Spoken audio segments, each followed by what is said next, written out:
Buenas noches a todos, audiencia del Festival Minuto 90. Es realmente un honor estar aquí. Somos 4 personas, 4 proyectos. Hoy vamos a hablarles de fútbol y política. Empiezo presentándome. Mi nombre es David Díaz, director de Pinceladas de Fútbol. Voy a estar moderando un poco este encuentro. Quiero darle la bienvenida a Pablo Chep, director de la revista Un Caño de Argentina, una propuesta realmente innovadora, no solo en Argentina, sino con proyecciones aquí en el continente que quiero resaltar. Tenemos a Mariano Mancuso. Mariano es periodista, docente, investigador, licenciado en Comunicación Social de la UVA, autor de La Voz, entre otros medios. Y también tenemos a Lucas Saltuendo. Él es constructor social de sentidos en su cuenta de Twitter, pero más que nada él es el autor de un blog que también recomiendo, que se llama, de hecho, Fútbol y Política. Buenas noches, chicos. ¿Cómo están? ¿Cómo estamos? Buenas noches, David. ¿Cómo andas? No, pues bien, yo creo que estamos bien, pero creo que todos a eso de las 2 de la tarde nos dieron una noticia que nos tiene a todos pues como bastante movidos. Yo creo que el mejor homenaje que le podemos rendir a Diego Maradona, muy brevemente, antes de entrar en tema, antes de entrar en calor con hablar puntualmente de fútbol y política, sería recordar de una manera muy breve alguna anécdota que alguno de los 4 tenga sobre Diego Armando Maradona y el impacto que haya tenido sobre cada uno de nosotros. A título personal, si yo tuviera que empezar,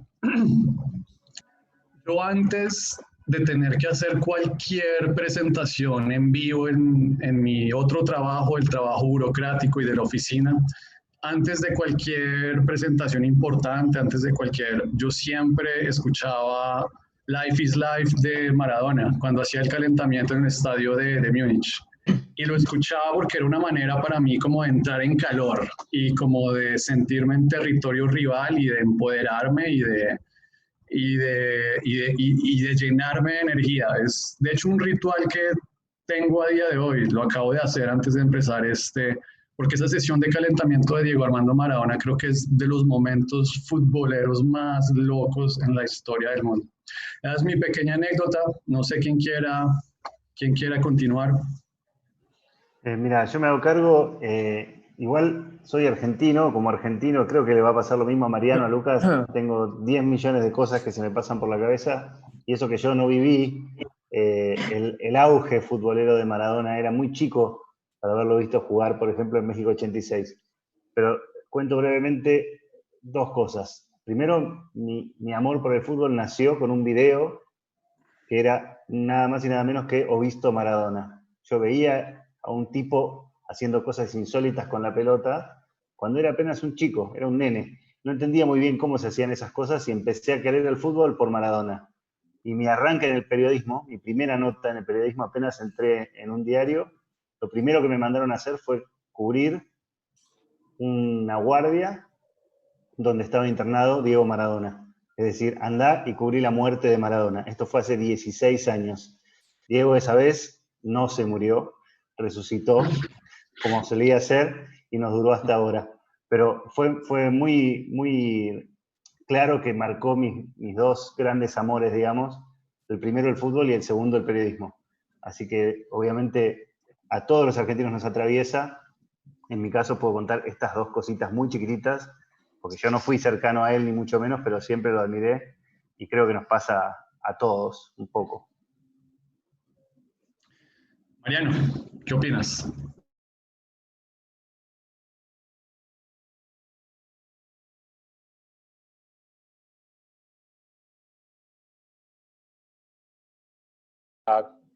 Para contar, no sé, estuve el día que Maradona jugó su último partido en Argentina, fue un partido horrible. Yo soy hincha de River, o sea, fue un partido horrible. Y personalmente a mí, por eso digo, en lo individual no sé si tengo algo para contar en lo personal. Me pasa con Maradona lo mismo que me pasa con la política. Y para meter un poco de lo que vamos a hablar después, me llama la atención, me provoca lo que provoca en otros. Y ver lo que genera Maradona y lo que generó y lo que está generando ahora. No sé, yo voy a escuchar hace un ratito el aplauso de la gente en la calle, lo que va a pasar estos días, lo que viene pasando. Como anécdota muy chiquitita, les recomiendo a los que alguna vez visiten Buenos Aires que vayan a la casa que tuvo Maradona en la Paternal, que entre Argentinos Juniors y el gobierno de la ciudad y mucha gente que colabora la transformaron en un museo. Y yo tuve la oportunidad de ir ahí una vez y vi a 25 personas aproximadamente que estaban trabajando en la casa, haciendo pintadas, arreglos, y todas iban porque amaban a Maradona, y me conmovió mucho ver cuánta gente movilizaba alguien que alguna vez jugó muy bien a la pelota. Eso. Genial, ya lo tengo anotado para cuando vaya allá. Lucas. Bueno, nada, primero obviamente agradecer al festival y bueno, decir que es un día totalmente difícil para todo el mundo, para los argentinos también. Recién estaba escuchando, recién ahora se hizo a las 10 de la noche, un aplauso bueno, que se está escuchando acá, yo justo estoy al lado de la ventana y realmente se escucha bastante y es conmovedor lo que genera el Diego, ¿no? Es algo que no tiene explicación. Yo de recuerdo, yo no soy de la generación del Diego, soy de los hijos que miran a través de YouTube con sus amigos, un día a la noche, estar viendo 4 o 5 horas o toda una noche las cosas que hacía Maradona y que realmente sorprendía. Así que ese es el recuerdo que tengo, que es un recuerdo también y que significa mucho también de Maradona, de recuerdo con amigos, con compañeros, ¿no? También es un valor que tiene el Diego. Yo capaz soy más de la época del Diego más político, un poco también entrando en la charla de hoy, de un Diego que, bueno, que se manifestaba cada vez que ocurría algo en Latinoamérica, ¿no? Este festival también es Sudamérica y el Diego estuvo acompañando siempre todas las transformaciones sociales de los diferentes líderes políticos que quisieron cambiar lo establecido, ¿no? Creo que el Diego significa eso, ¿no? Recién escuchaba en la radio a alguien que estaba ahí en el obelisco diciendo Maradona es el que siempre estaba en el lugar del bien, ¿no? Para ver qué es lo que había que hacer, había que mirar a Maradona, ¿no? Maradona era el símbolo del sur siempre. No, estoy realmente de acuerdo. Habiendo compartido estas 4 anécdotas, pues propondría entonces un minuto de silencio en honor a Diego Armando Maradona.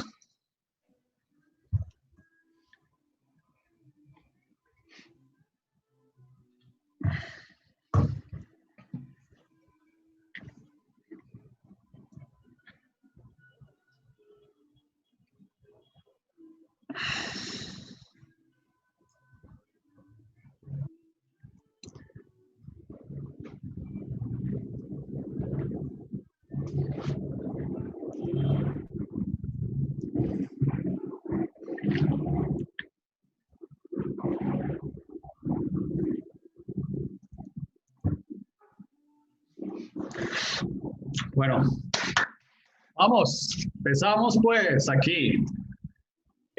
Yo creo que si seguimos una lógica discursiva congruente, Diego Armando Maradona nos permite empezar a perfilar el tema de fútbol y política. O sea, Diego Armando Maradona fue una persona que vivió la vida, o sea, sin frenos a su manera, y que adoptó unas posturas políticas. Yo no quiero hablar un poco del Maradona político en su vida, un poco de todos los días, o sea, este personaje como que abogaba por Hugo Chávez y Nicolás Maduro, porque esos son temas yo creo que ya un poco más complejos y difíciles de manejar. A mí de pronto me gustaría dar inicio a este evento recordando el pulso político que Diego Armando Maradona sostuvo contra la FIFA. Yo no sé si ustedes recuerden, obviamente, esa historia de amor y desamor que Diego tuvo con la FIFA. pero sobre todo aquel episodio de cuando Diego Armando Maradona en 1995 decide armar un sindicato de futbolistas un poco para retar a la FIFA. No sé si el episodio le resulta familiar.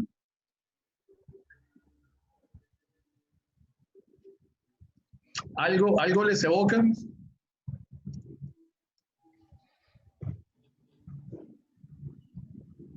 Lucas, Bueno, te veo con ganas de decir algo. Dale. Bueno, no, arranco, digo. No, un poco siguiendo, me parece.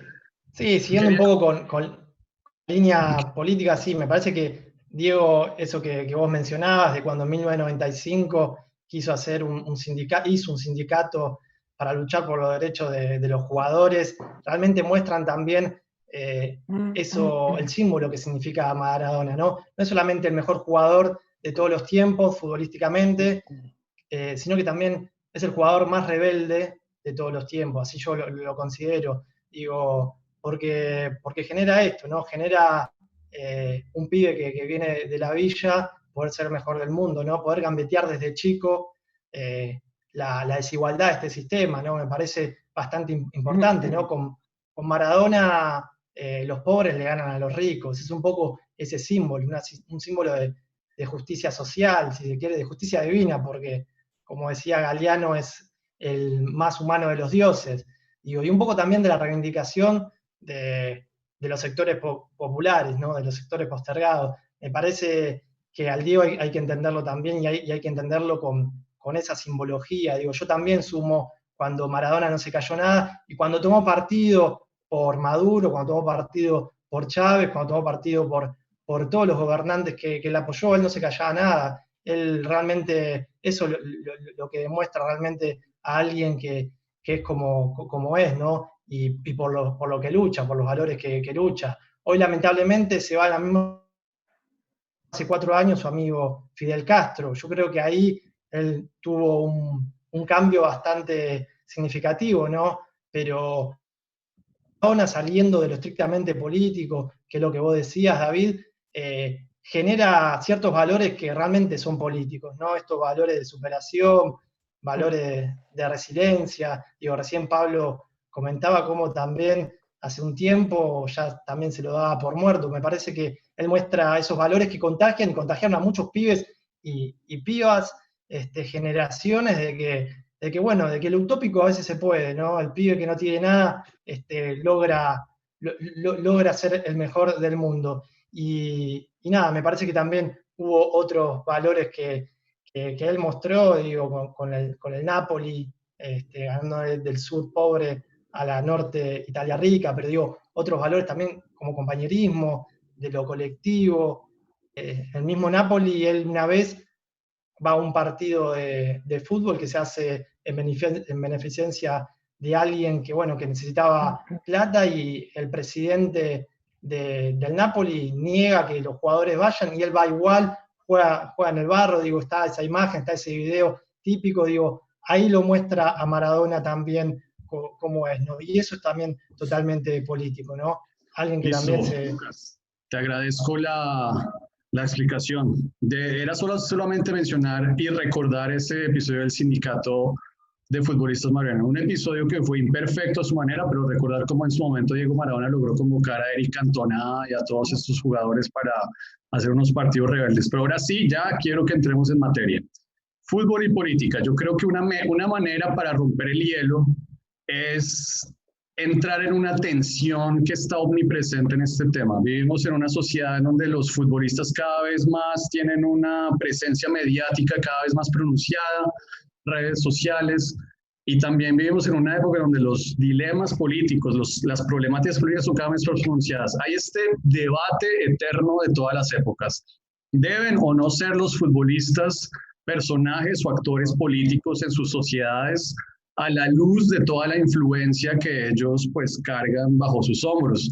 No sé si entre todos podamos recordar, para romper el hielo, algunos personajes o algunos futbolistas que asumieron posturas políticas. Mariano, ¿tú qué opinas? ¿Qué jugadores se te podrían venir a la mente? Hoy con Pablo arrancamos temprano, Renzo está de testigo discutiendo este tema. Yo creo que Sócrates es una figura política del fútbol muy importante, que básicamente dio la cara por un equipo, el del Corinthians, que impulsó desde su lugar del fútbol la vuelta de la democracia en Brasil. En el festival hay un corto muy lindo que tiene una frase muy interesante en la que Sócrates plantea directamente Brasil es una casa en ese momento, ¿no? Principios de los 80. Brasil es una casa que se está cayendo a pedazos, la dictadura brasilera es una casa que está cayendo a pedazos, donde la gente no puede vivir y no tiene necesario para vivir y hay que tirarla abajo y hacerla de nuevo, y eso fue lo que impulsó políticamente.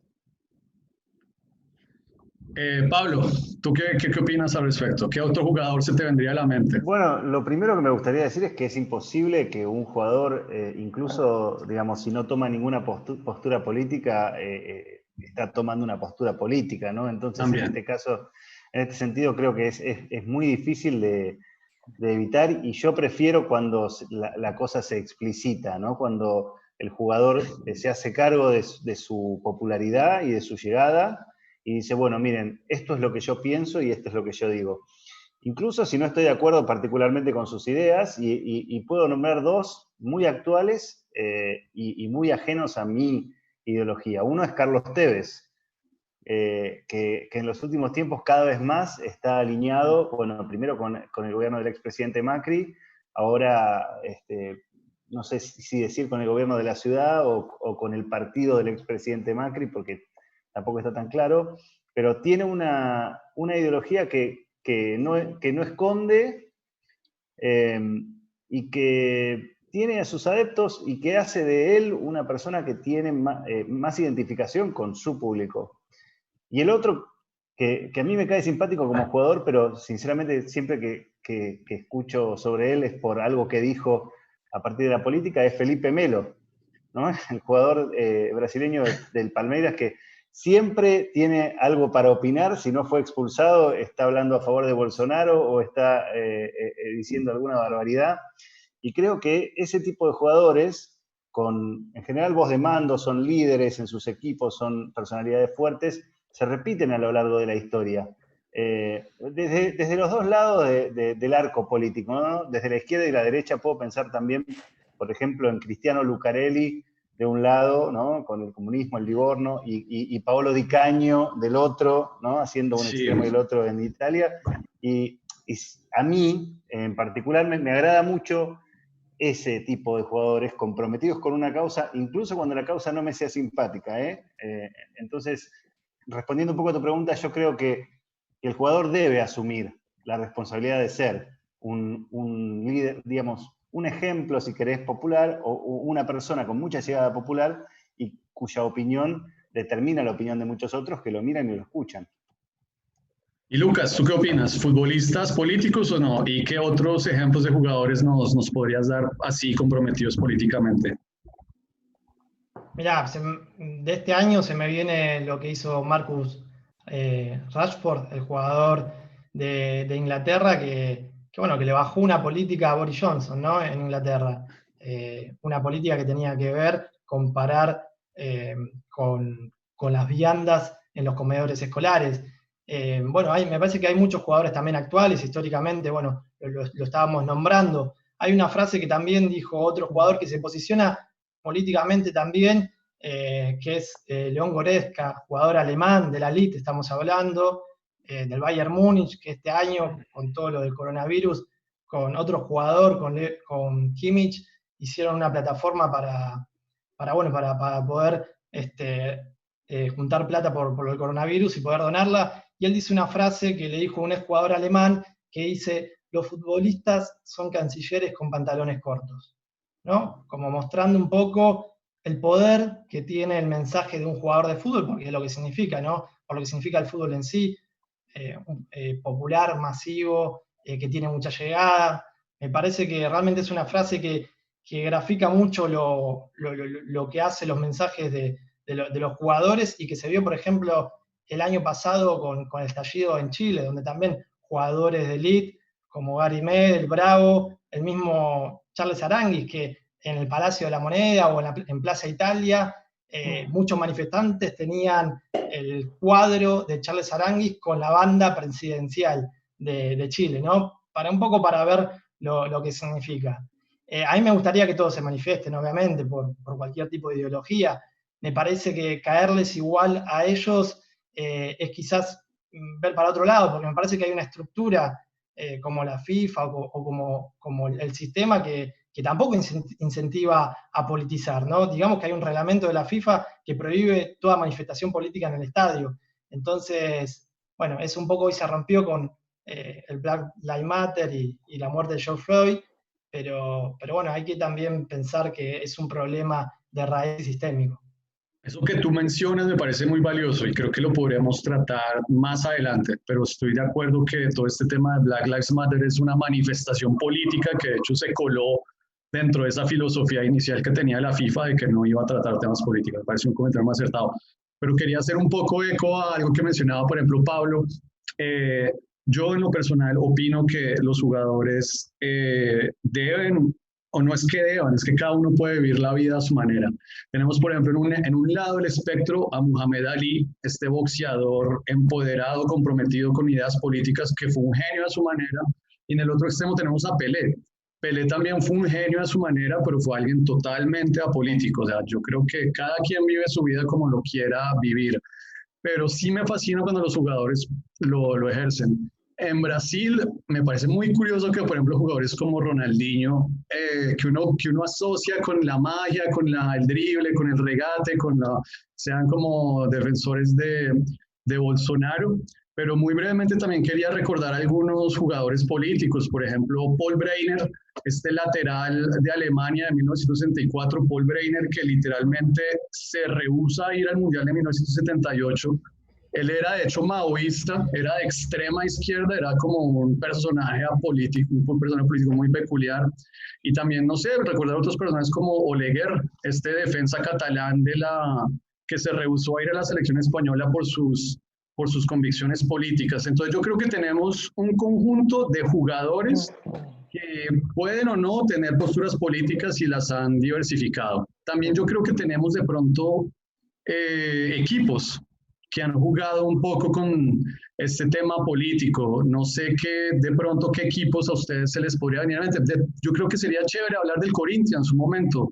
Mariano, tú hablabas del Corinthians, ¿podrías de pronto recordar a la audiencia qué prácticas tenían ellos durante la democracia corintiana, en qué consistía un poco este movimiento?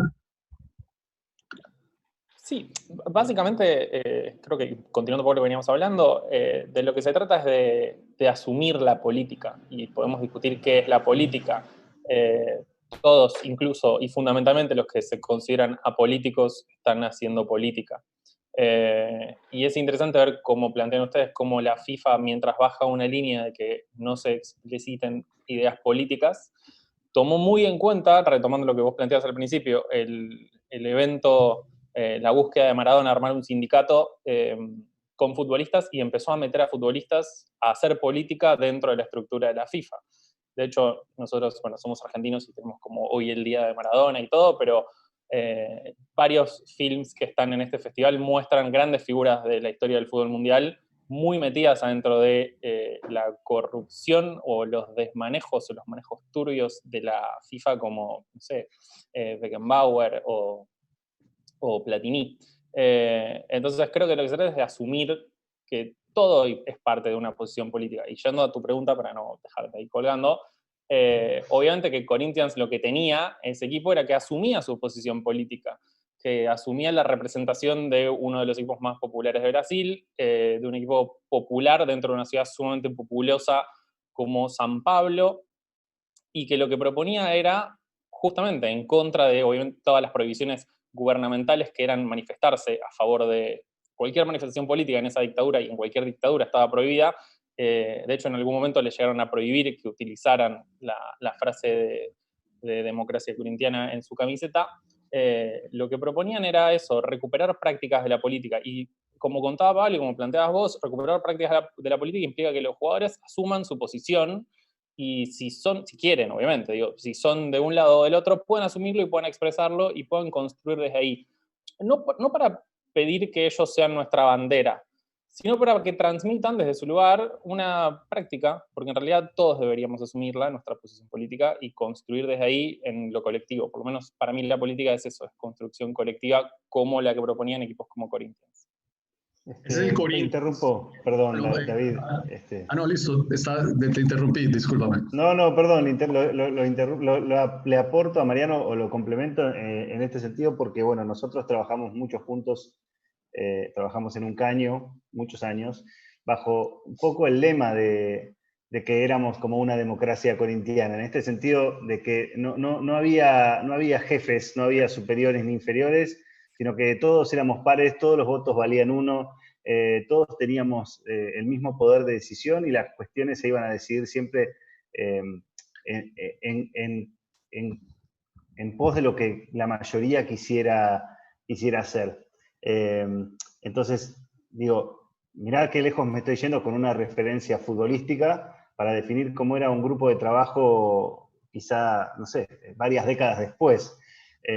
Entonces, me parece que lo más interesante de aquellos jugadores, más allá del marco temporal y de lo que sucedía geográficamente y políticamente dentro de Brasil en ese instante, la cuestión de llamar a elecciones, la postura de Sócrates de decir yo me quedo jugando en Brasil si el candidato que yo estoy apoyando gana, todas estas cuestiones aparte, ellos dejan un mensaje muy fuerte que tiene que ver con la igualdad dentro de un plantel, ¿no? Cómo se puede hacer liderazgo no solamente a partir de tomar para uno las decisiones, sino a partir de repartir el poder y ahí mismo otorgar poder a todos en la misma porción.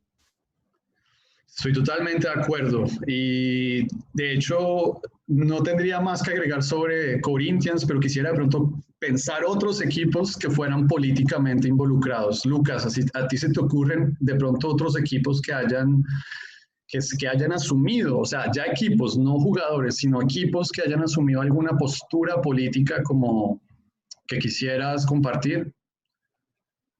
Bueno, sí, primero un poco diciendo y un poco yendo a lo que decía Mariano, de que me parece que hasta también ahí lo que es apolítico tiene una intención política. Pelé en su momento fue ministro de Enrique Cardoso de Deportes, ¿no? En 1995. Y hace poco se sacó una foto regalándole una remera, una camiseta del Santos a Bolsonaro. Me parece que siempre hay una manifestación política al respecto. Y bueno, de que hay jugadores obviamente que tienen ciertas miradas y que también es bienvenido que las traigan.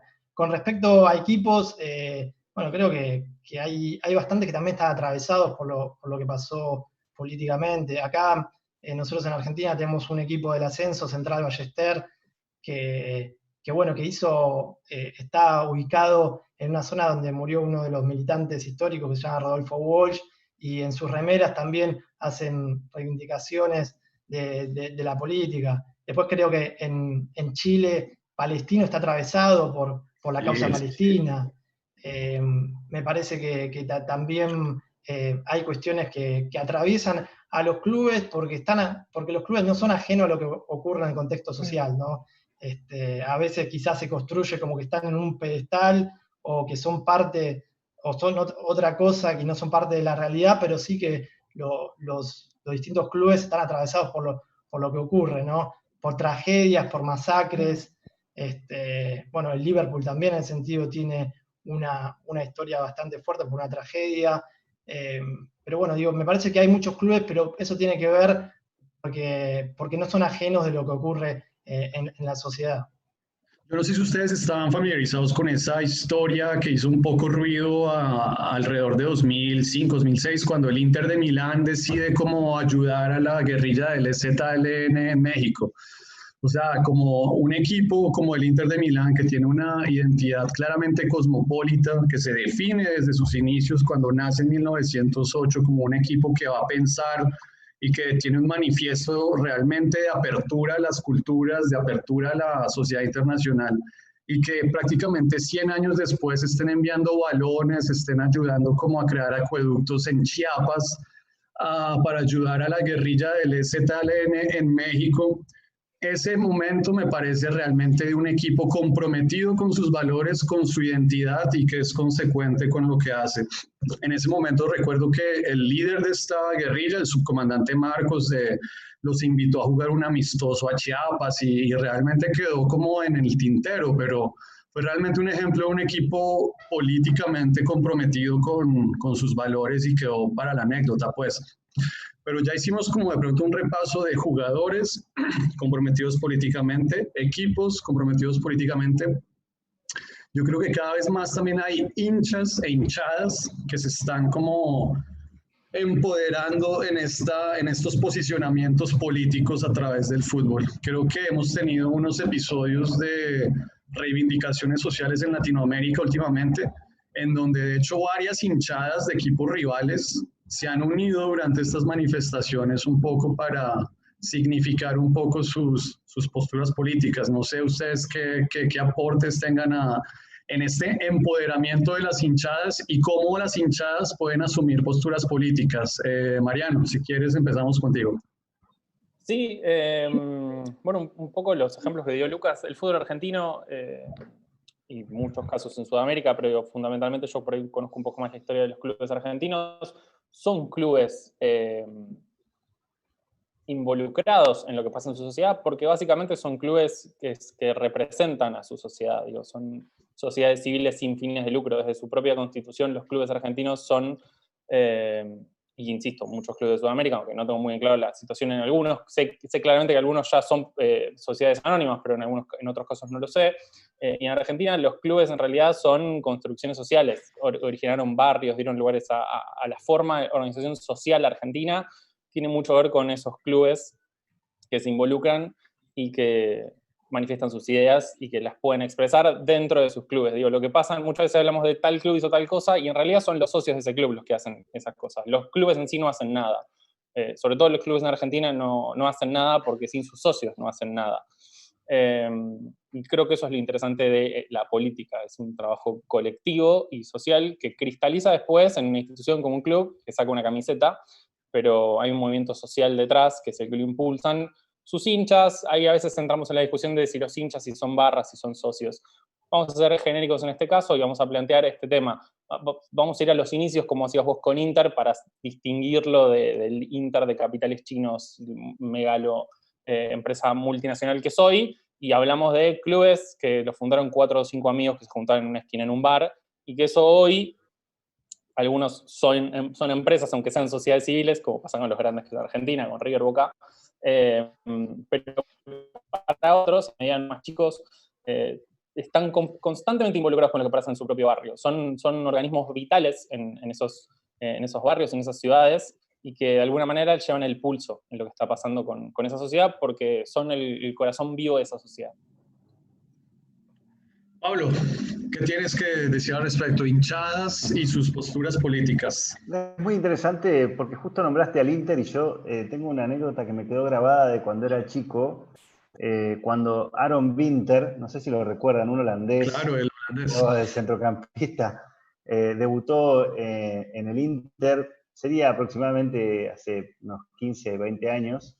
Había aparecido una bandera en la tribuna que decía algo así como 90 años de historia para que nos hagan jugar un negro judío, ¿no? Es decir, estaba muy clara ahí la dimensión política de un equipo que, como decía Mariano, muchas veces el club no responde a lo mismo que los hinchas no responden a los mismos valores que el club quiere hacer prevalecer. Entonces, ahí hay una situación que se da a veces de manera sincrónica y a veces no tanto, como en este caso del Inter, ¿no? Pero pensaba en clubes que históricamente tienen un perfil político muy definido. Voy a ir particularmente por los que me caen simpáticos, ¿no? El Rayo Vallecano es uno que tiene un barrio identificado con ellos y una postura ideológica muy clara y que cada vez que puede refuerza... se refuerza en ese mismo ámbito y en ese mismo aspecto. Por ejemplo, cuando apareció un jugador que tenía antecedentes no quiero decir, creo que la palabra es fascismo, ¿no? Un jugador que venía acusado de fascista. Simpatías. Sí, simpatías fascistas. Y bueno, fueron los socios, los hinchas del club, los que dijeron, no, miren, señor acá no, hay muchos jugadores y hay muchos clubes, podemos buscar otro jugador y él se puede buscar otro club. Otro equipo que se me viene a la cabeza pensando en sus hinchas y en el trabajo de sus hinchas y en la ideología de sus hinchas es el San Pauli alemán, que también, como digo, voy a nombrar los que me caen más simpáticos, pero tiene particularmente un perfil que se asemeja mucho, y no sé qué viene primero, al barrio donde está el club y donde está el estadio, y uno puede vivir, si llega a ir a ese lugar en Hamburgo, un poco la comunidad de San Pauli, como la comunidad en Vallecas, tiene una identificación con el club que funciona como una suerte de ida y vuelta y de alimentación de ese mismo perfil ideológico. Es muy difícil que alguien se haga del Rayo Vallecano porque admira cómo juega el volante por izquierda. Normalmente tiene que ver con una afinidad específica que puede ser geográfica y comunitaria, pero que sobre todo, para mi gusto, es política. Entonces, en este sentido, se me ocurre que estos dos clubes con sus hinchadas especialmente emblemáticas son un ejemplo claro de lo que queremos decir. Y antes de pasar con Lucas, tú hablaste antes de Lucarelli y Di Canio. Quisiera que para la audiencia explicaras un poco la relevancia política de ese partido entre Livorno y Lazio, que fue madre, pues eso es como pucha, es como Hitler contra Hugo Chávez en términos de carga política. Bueno, no me quiero meter en un terreno donde no piso tan firme, pero te puedo decir lo que sí sé. El Livorno tiene simpatías comunistas desde sus inicios. Lucarelli era particularmente un simpatizante muy extrovertido y que además solía identificarse no solamente con el Partido Comunista, sino también con el club en particular y que prefería jugar en ese club y no en otros clubes. Y Di Canio, Paolo Di Canio, era un jugador de Lazio, un equipo bien con, vamos a decir, simpatías fascistas a lo largo de su historia, y Di Canio no era tímido a la hora de expresar esas ideas, e incluso llegó a hacer el saludo fascista en alguno de los festejos de sus goles, lo que le valió en algún momento reprimendas de algunos medios, y no sé si de la federación, pero también le valió adhesiones grandes de los simpatizantes laziales que eran bastante extremos en sus posturas. Lucarelli tenía un tatuaje del Che Guevara y creo que después de un gol como que lo mostró y lo sancionaron, pero solo quería acotar que la hinchada del Livorno es una hinchada que celebra todos los años el aniversario de la muerte de Fidel Castro, de Hugo Chávez y que tienen sus trapos al respecto. Lucas, ¿qué otras de pronto hinchadas así políticamente cargadas se te vienen a la cabeza? Bueno, un poco de Europa, me parece también Unión Berlín, Red Star de París, de Francia. Me parece que lo que decía Pablo es interesante porque también esos clubes también construyen una mirada política, ¿no? San Paoli se creen antifascistas, antirracistas, digo, lo mismo con Vallecano, con el Club Vallecano, que también se manifiestan en las gradas. Un poco también lo que decías del Inter, me acuerdo de un partido que hacen contra Venezuela y que va Hugo Chávez a ver el partido del Inter contra Venezuela. Y me parece que lo que pasó en el último tiempo en Latinoamérica también muestra un nuevo, quizás, fenómeno de los estallidos sociales. Digo, pienso en Chile, cómo distintos clubes, hinchas, iban a las marchas con sus camisetas, iban a la cancha y se juntaban con otros clubes, digo, Colo-Colo, Universidad de Chile. Realmente se veía algo que trasciende un poco a la idea que siempre hay rivalidad, pero que se unieron por una postura política, por un objetivo. Pasó lo mismo en Brasil, digo, estamos hablando de la democracia corintiana, y la democracia corintiana generó también un movimiento político fuerte. Las marchas contra Bolsonaro, había una bandera gigante que decía democracia corintiana, y que también, ¿no? Ahí hay cierto imaginario y cierta mirada política que atraviesa a los jugadores del Corinthians. Digo, me parece que como decía Mariano, la política la hacen los socios, que puede ser distinta al dirigente que quizás esté en el club en ese momento, pero me parece que también se hace política no solamente con las manifestaciones quizás más partidarias o políticas estrictamente como quizás lo conocemos, sino que también hoy en día, para enfrentar al coronavirus, digo, hay muchos socios que se están llevando adelante abrir o crear comederos para dar solución a lo que está pasando a la comunidad. Me parece que eso también es fuertemente político, ¿no? Sí. Antes de seguir con la siguiente sección, yo quería terminar esta sección sencillamente evocando dos episodios. Uno es como en Egipto, en la revolución de 2011, cuando se derrocó al dictador Mubarak, que llevaba entronado como yo no sé cuántas décadas, las hinchadas de Al-Ahly y Zamalek, que eran totalmente enemigas a muerte, un tema como de Boca versus River, realmente se unieron en las calles durante muchos de esos enfrentamientos y es uno de los temas que más se ha escrito como recientemente, esa alianza entre las dos hinchadas. Y el último episodio políticamente relevante que puedo identificar en África es en Argelia. En Argelia el presidente Bouteflika llevaba en el poder como 40 años, llevaba 5 mandatos y realmente fueron un cántico que se lo inventó un equipo que se llama Ueler Wawar en Argelia, que empezó con un cántico con un grupo de hinchas. Imagínense ustedes una cancha, un estadio, un grupo de hinchas que empiezan a cantar como a este tipo, hay que derrocarlo, derrocarlo. El cántico se inspiraba en La Casa de Papel, la serie de Netflix, la serie de España, y se llama La Casa del Mouradia. No se llama La Casa de Papel, sino La Casa del Mouradia, y se lo inventó un grupo de ultras en Argelia. El cántico fue como tan pegajoso, como tan creativo, que terminó contagiando a toda la gente en Argelia, al punto que en las calles de Argelia toda la gente empezó como a invocar el mismo cántico. Desde un punto de vista político, eso es supremamente inspirador, porque es básicamente una barra de fútbol que está básicamente pues inspirando y liderando a todo el mundo. A día de hoy, pues a Bouteflika lo tumbaron, pero pues en Argelia siguen un poco complejos con su situación política, pero ese es un caso también muy interesante. Yo creo que otra sección que podríamos abordar es de pronto aquellas situaciones en donde los políticos han controlado a los jugadores y lo han logrado con éxito. Yo creo que ese duelo entre fútbol y política es eterno, viene desde toda la vida, pero en la historia sí ha habido momentos en donde de pronto los políticos han logrado manipular a los jugadores o manipular al fútbol. Tenemos unos mundiales, algunos más que otros que han estado más cargados políticamente. Yo no sé ustedes en este tema, políticos que hayan logrado controlar a futbolistas, ¿qué episodios pueden recordar? Si quieres empezamos contigo, Pablo.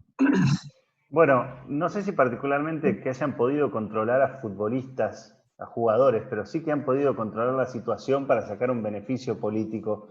Y se me ocurren, obviamente, rápidamente, dos casos emblemáticos. El primero, inevitable, y me parece que estamos todos pensando en lo mismo, es el Mundial de Argentina en 1978. Argentina particularmente estaba bajo una dictadura militar, los partidos se jugaron muy cerca de centros clandestinos de detención. Ese drama que estaba viviendo Argentina como país se trató de ocultar a todos los visitantes que vinieron, hinchas, jugadores, vedores, árbitros, dirigentes, y el éxito de Argentina en ese mundial terminó siendo también una suerte de legitimación en algún sentido del gobierno militar. Es decir, los festejos por el éxito deportivo los tomaron para sí quienes estaban en el poder. Eso fue muy fuerte, muy claro, e incluso algunos protagonistas a día de hoy creo que se arrepienten un poco, no de haber ganado el evento deportivo, pero sí de, por ejemplo, haber ido a saludar a quienes entonces estaban gobernando. Creo que César Luis Menotti, que es un tipo con una ideología, por lo menos desde lo verbal, siempre muy cercana a la izquierda, y él se dice desde su nacimiento cercano al Partido Comunista, terminó muy asociado a Jorge Rafael Videla, que era en ese momento el jefe de gobierno de la Junta Militar, y eso le hizo muy mal a su imagen, diría política, más allá de que futbolísticamente siempre se mantuvo mucho respeto por él. Entonces ese es un hecho muy fuerte. Y el segundo solo lo voy a nombrar, pero no lo voy a desarrollar, es la gestión de Mauricio Macri en Boca. Porque Mauricio Macri, expresidente de la Nación Argentina, comienza toda su carrera política como presidente de Boca, y al principio con escaso éxito, pero luego con muchísimo éxito, logra despegar su imagen era muy fuerte y logra despegar como dirigente, aprovechar el éxito de Boca para poder ser primero jefe de gobierno y después presidente de la Nación, con muchos años de diferencia, ¿no? Valioso, no había pensado en lo de Macri, me parece excelente ejemplo. Mariano, ¿tú qué quisieras aportar en este tema? De hecho, tú como argentino, me gustaría de pronto si pudieras desarrollar eso que hablaba Pablo sobre la percepción del Mundial del 78. Sí, en realidad yo lo que pensaba era, porque me pareció muy interesante el pasaje de una temática a otra, ¿no? Digo, cerramos hablando de un grupo de un grupo de hinchas que imponen un canto y que terminan con un gobierno, a cómo un gobierno o una persona puntual maneja o controla o intenta sacar rédito del fútbol para una ventaja sobre justamente su manejo de una situación política, gubernamental, etc. Y ese pasaje creo que tiene mucho que ver con qué entendemos por la política. Yo tiendo a concentrarme justamente en ese caso de lo colectivo y de la construcción colectiva de la política, y después, obviamente, sí, hay casos. De la historia de los mundiales de la FIFA, creo que no les dije todavía que mi película favorita de la historia de la humanidad de fútbol se llama Pasiones Unidas, que no sé si la vieron, que es la película que hizo la FIFA en 2015, que es como el legado de Blatter. En realidad lo hizo en el 2014, tenían que sacarla antes del Mundial de Brasil, pero bueno, después pasaron cosas, la película es una confesión un poco extrema de cómo es el manejo de la FIFA, y a lo largo de la película van contando lo que después nos enteramos, que el Mundial del 34 lo hicieron para que Mussolini se maneje firmemente en su gobierno, que después vino el Mundial del 78 para que Videla y obviamente toda la Junta saquen rédito político de esa situación. Igual es interesante porque, por ejemplo, el Mundial del 78 es un mundial que Argentina consigue en un gobierno democrático y que después es realizado bajo una dictadura porque en ese momento había una dictadura. Es decir, todos los gobiernos, y de hecho en el festival hay varios documentales que lo cuentan, como todos los gobiernos tratan de sacar rédito de esta situación, y hay fuertes presiones económicas, políticas, para conseguir el Mundial de Fútbol como gran evento, y eso va construyendo le da un valor al juego, que ahí podemos discutir si tiene que ver con el fútbol o con el negocio del fútbol, con la industria del fútbol, que es lo que conocemos más hoy. Lucas, ¿tú qué tienes que opinar al respecto?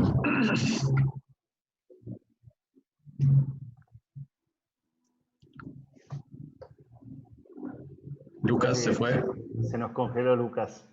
Está congelado, sí. ¿Ahí se escucha? Ahí está. Ahora sí, ahora sí. Ahora no. No, ahora no. Bueno, mientras Lucas vuelve, yo quería preguntarles, o no sé preguntarles, pero quería corroborar una cosa que había leído que me había parecido demasiado loca, o sea, demasiado. Creo que era un sociólogo argentino, se me olvida el nombre ahorita, pero él había investigado sobre la final Holanda-Argentina. Y mientras se jugaba la final en los centros de detenciones, se había generado toda una relación entre los policías y los presos en los centros de detenciones. Este sociólogo, que se me olvida el nombre, siempre se me olvida, decía que cuando ganó Argentina se había generado unos sentimientos de simpatía tan grandes entre los mismos detenidos y los mismos policías, que los policías como que los dejaron salir como para ir a celebrar al menos un ratito. Era como una anécdota que había leído que sí me parecía muy, muy loca. Pero creo que ya tenemos de vuelta a Lucas. Lucas, ¿tú qué opinas de pronto de instancias en donde los políticos hayan podido manipular a los jugadores? Bueno, me parece la época de la dictadura militar, bueno, es un momento de pantalla, ¿no?, para tapar lo que estaba pasando en los centros clandestinos. Hay todo ahora un proceso de poder reivindicar a los socios, de poder reivindicar a los desaparecidos a través del... Importante. Después me parece el Mundial 34 de Italia, Mussolini, ¿no?, pudiendo lograr a través de un mundial, lograr popularidad. Me parece que eso es lo que más está en boga a la hora de hablar de los políticos que quieren con el fútbol. Nosotros en la época, la década infame, me parece que Agustín Justo fue el que más logró o quiso usar el fútbol como una idea de popularidad, de reivindicación, de llegada. Y bueno, así me parece que hay muchos casos. Digo, actualmente también hay que ver lo que pasa con los países árabes, donde también buscan a través del fútbol legitimar sus países, sus políticas, ¿no? Así que me parece que bueno, es algo que siempre ocurre con los políticos. Sí, estoy totalmente de acuerdo. Yo sencillamente quería agregar de pronto dos episodios, para mí los dos episodios más dramáticamente, o sea, las goleadas que le metieron a los jugadores en la historia de este partido entre futbolistas y políticos son dos. Cuando Pinochet obligó al 11 de Chile a hacer el gol fantasma, no sé si recuerdan aquel repechaje contra la Unión Soviética, que en pleno Estadio Nacional de Santiago, sin rival alguno, Pinochet los obligó como a pasarse la pelotita aquí y allá y hacer un gol como simbólico de victoria de la dictadura.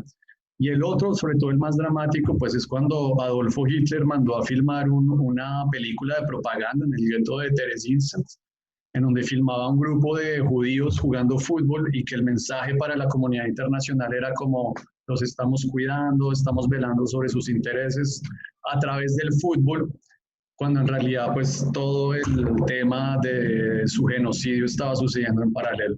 Ese tema de ese partido que jugaban futbolistas y políticos, eso es para hablar pues toda la vida, pero creo que estamos empezando a recibir las primeras preguntas de nuestra audiencia, yo se las quería compartir. Empiezo entonces, el caso Maradona refleja el matiz caudillístico de nuestras sociedades trasladada al fútbol. También sucede en Europa. No sé, ¿quién quiere iniciar? Lucas. Me tiraste una. Te vi con cara No, de sí, a ver, contestar. claro.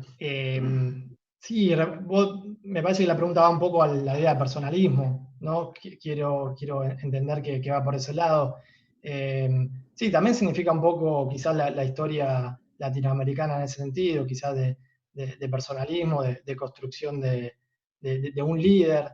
Digo, me parece bueno, que va por ese lado y creo que en ese sentido igualmente, y hoy lo escuchaba a jugadores que se estaban acordando de Maradona, que recordaban de él, decir de que Maradona, más allá de que el equipo se lo ponía al hombro, de que también tenía una concepción colectiva. Digo, él se hacía líder del equipo, pero nunca abandonaba a los compañeros en el sentido, nunca realizaba acciones sin hablar con sus compañeros. Y eso también demuestra un poco los valores del Diego. Yo antes lo decía, que Maradona es un sujeto político que también transmite esos valores que son realmente transformadores, ¿no? Lo colectivo, la amistad con los compañeros. Digo, hay cosas que muchas veces no se dijeron, pero Maradona siempre estaba atento a lo que ocurría con todos sus ex compañeros de fútbol. Y bueno, y eso es por algo también de lo que se lo recuerda, ¿no? Muchas veces quizás es castigado, se dice que lo personal se quiere apartar de lo futbolístico, esa idiotez que a veces solemos escuchar, pero Maradona también significa esos valores que son totalmente políticos, ¿no? En sistemas a veces o en épocas individualistas, Maradona siempre intentó romper con esa lógica, ¿no? Y nunca despreciar o nunca saltar por encima del equipo y de lo colectivo. Es más, se manifestaba y lo hacía saber por todo el equipo, ¿no? Vos hablabas del sindicato de fútbol que creó en el 95, bueno, él se oponía a que los jugadores tengan que jugar, o sean marionetas, tengan que jugar a altas temperaturas. Digo, lo hacía con una mirada colectiva, siempre sabiendo que representaba a un colectivo, ¿no? Nunca bajándose de esa mirada. A mí me gustaría recoger el guante, David, ¿eh? Me gustaría recoger el guante porque la palabra caudillístico me dejó pensando. Y yo creo que es injusta con Maradona. Maradona es cierto que era una persona con una personalidad extremadamente fuerte y muy polar. E incluso él era muy cambiante y muy contradictorio. Muy cambiante. Podemos verlo incluso en sus cercanías políticas. Tiene ahí en el medio de todas sus afinidades de izquierda un acercamiento feroz al menemismo, a Carlos Menem, que era un hombre liberal, del peronismo es cierto, pero muy liberal en Argentina.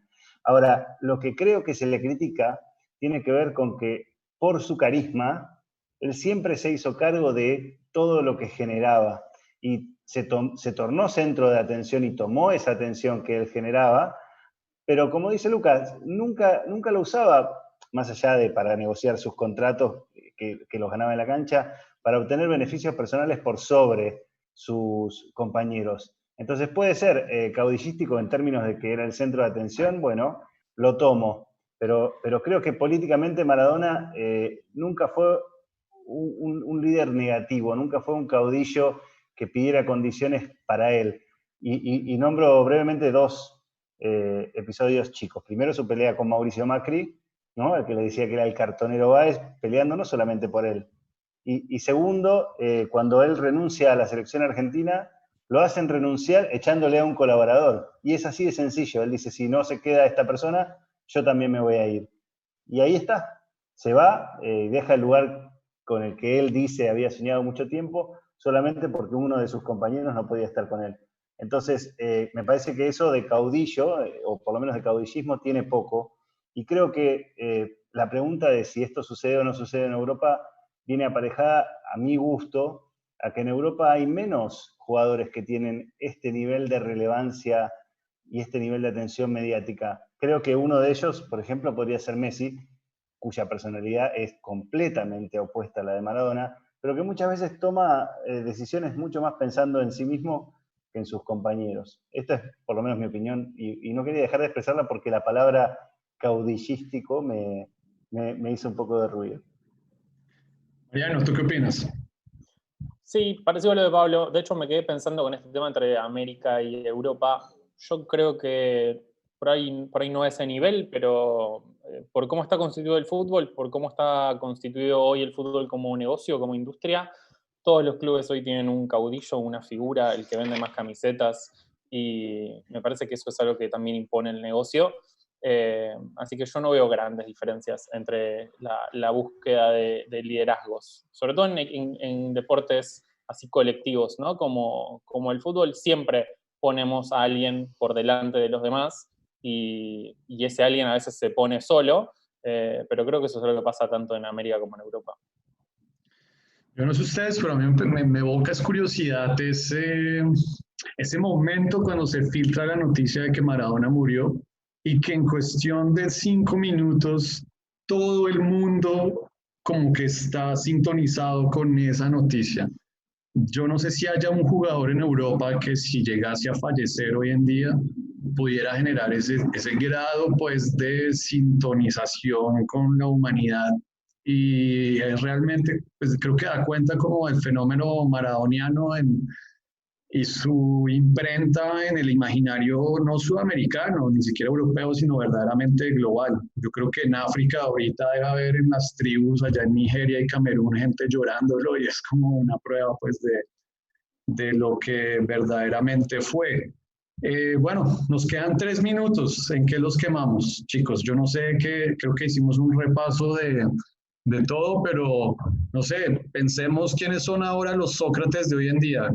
Hablamos de Marcus Rashford, que otros jugadores así políticos, políticamente implicados se les evoca. Yo contribuyo a John Bosellur, creo que ya no está tan activo, pero él fue como un chileno que fue muy reivindicador pues de su identidad un poco haitiana y fue un defensor como de la causa mapuche en Chile. ¿Qué otros jugadores modernos se les viene a la cabeza que son como comprometidos políticamente? Bueno, yo traigo uno argentino que estaba jugando en México hace muchos años, que es el Patón Guzmán, Nahuel Guzmán, ex arquero de Newell's, jugó en la selección, que la verdad es que siempre que puede alza su voz para diferentes causas y siempre está presente con muchas cuestiones de actualidad argentina, ¿no? Acerca de, por ejemplo, los hijos y nietos de desaparecidos, los comedores populares y muchas causas de ese calibre acá en Argentina. Y como equipo,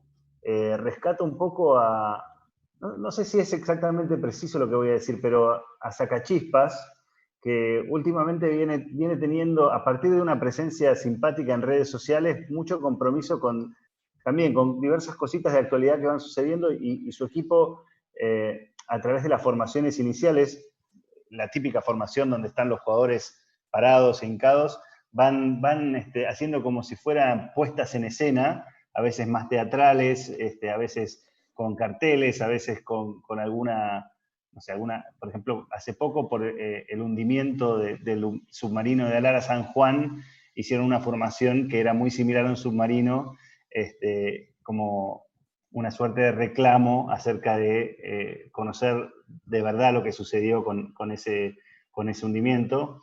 Y tienen varias de esas, en este momento no recuerdo demasiadas, pero te diría que son los dos casos que rápido se me vinieron a la cabeza.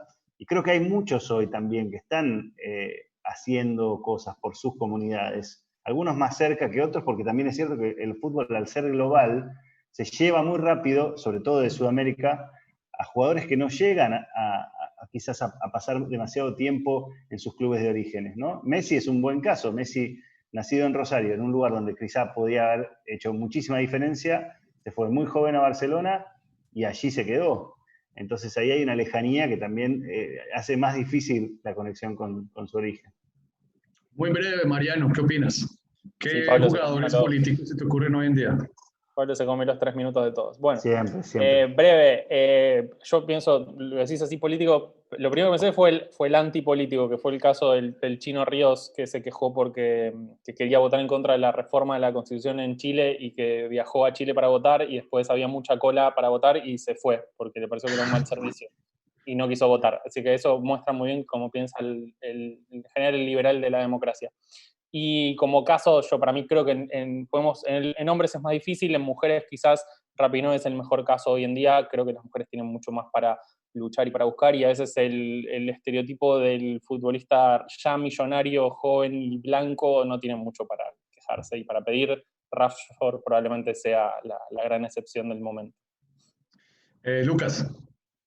Sí, yo antes también de cerrar, pues no quiero no dejar de decirlo, me parece un poco la charla también decía lo de la plataforma política. Yo entiendo de que nosotros en Latinoamérica tuvimos muchas experiencias, malas experiencias de dirigentes que se fueron a la política y fueron los presidentes de distintos países, y menciono a Macri en Argentina, como también menciono a Piñera, y la frase y la anécdota de Piñera me parece que también demuestra para qué es usado el fútbol. El fútbol no solamente es para transformación, sino que también sirve para estas cosas como trampolín para la política. La anécdota dice que el hermano le dice, aunque sea hincha de la Universidad Católica, le dice, vos tenés que ser presidente de Colo-Colo, porque es el equipo más popular de Chile, ¿no? Para poder llegar a la presidencia chilena. Digo, no me quería quedar con esto, y después pensando en jugadores, hace poco, lo vengo siguiendo bastante, es al brasilero Richarlison Andrade, que juega en el Everton, que juega en la selección brasilera. Él se viene manifestando por las cosas que ocurren en Brasil. El pasado jueves creo que fue el día de la identidad negra, y mataron, al estilo de George Floyd, mataron a un negro en un supermercado, y él se manifiesta y lo explica, y dice que también hay que manifestarse, no solo por George Floyd, por lo que pasó, sino también por los casos que ocurren en Sudamérica, ¿no? Me parece que ese es uno de los casos hoy en día, y lo de Black Lives Matter me parece que es un antecedente para tenerlo en cuenta, porque bastantes jugadores se manifestaron y generaron un precedente de que pueden hacerlo en la cancha, ¿no? Que me parece que no es menos.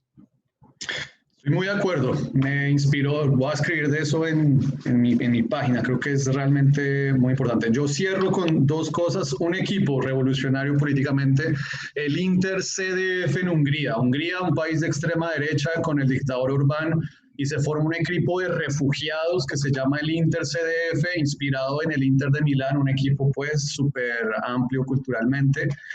Y también se me viene a la cabeza un último jugador políticamente comprometido con la causa. Siempre me gusta hablar de Stanley Cooley, pues él ya murió hace rato, pero recordémoslo como aquel jugador inglés que se rehusó a hacer el saludo nazi en ese partido contra los alemanes en el estadio de Berlín. Bueno, creo que hemos llegado al final. También se me olvidaba. Lilian Thuram, central francés, acaba de sacar un nuevo libro, El pensamiento blanco. En él sigue proyectando y definiendo su postura filosófica. Yo creo que en Lilian Thuram tendremos un futuro parlamentario presidente francés, un libro para tener en cuenta. Quiero agradecerle al Festival Minuto 90 por este espacio. Lo que está haciendo el Festival Minuto 90 es muy arriesgado, es muy valiente, es muy valioso. En estos tiempos, este tipo de espacios no los ofrecen los medios de masa ni en Colombia, Perú, Argentina. Esto es realmente algo valioso. Un saludo para ellos. Un saludo para Mariano Mancuso. Lo pueden encontrar en Twitter, @Mariano Mancuso, periodista, docente, investigador. Un saludo y agradecimiento a Pablo Chep. Sigue adelante con tu revista, Pablo. Un caño, realmente muy espectacular lo que haces. Y un saludo para mi amigo Lucas Alduendo y tu blog de Fútbol y Política. Pues yo soy director Pinceladas de Fútbol Colombia, David Díaz, por un periodismo deportivo diferente. Me fascina conocer gente de otros continentes, de otros países. Esto fue este conversatorio. Muchísimas gracias y sigan adelante con el resto de conversatorios. Un saludo a todos, pues. Chao, chicos.